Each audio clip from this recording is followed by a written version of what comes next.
So I just saw Shelby Oaks, Chris Stuckmann's brand new movie. Still feels crazy saying that. Fellow YouTube film critic, and he's turned into a full-on director. The fact that this movie got made is awesome. It's a miracle. Raising all of this money with a Kickstarter campaign, Neon comes in, Mike Flanagan comes in, and starts to back it with even more. So everything that went into it, the behind-the-scenes story here is fantastic. I'm rooting for the movie's success. I hope to see Stuckmann again as a director.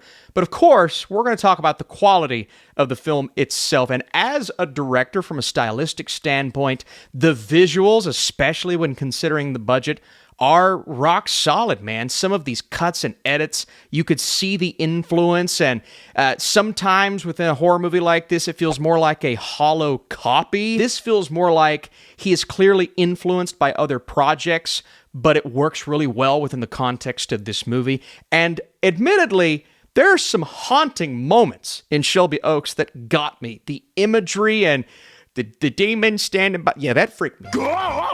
And you have Camille Sullivan's Mia, who's really good in the film, by the way, on the hunt for her sister Riley, who is a part of this paranormal group on OG YouTube, and you get to see a little bit of that. It's got a found footage vibe throughout the first 20 to 25 minutes, which was interesting. I do feel like that editing was a little choppy at points, but then we turn back into what feels more like a horror movie we've seen before, sticking to some of those interesting cinematography choices, but this movie does start to come apart at the seams when you consider the script itself. Even with a slick 90-minute runtime, there were pacing issues in the second act to where I couldn't fully get invested because some of the character decisions in this were...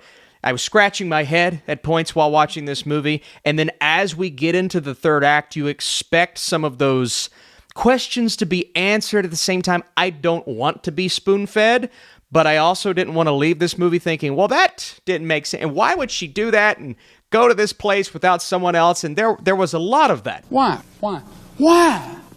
He is cooking up some very interesting things happening on screen that will haunt you to your core if you're invested in these characters. I just wasn't as invested as I needed to be because it falls short in that way, and the screenplay wasn't nearly as good as the visuals we were getting on screen. So all in all, I did want more from this experience. The way it comes together, the dialogue, like I said, the decision-making was a little frustrating as I was watching. Gotta be honest here, I'd love to hear your thoughts. What'd you think of Shelby Oaks, and did you get Stuckmanized? What do you mean by that?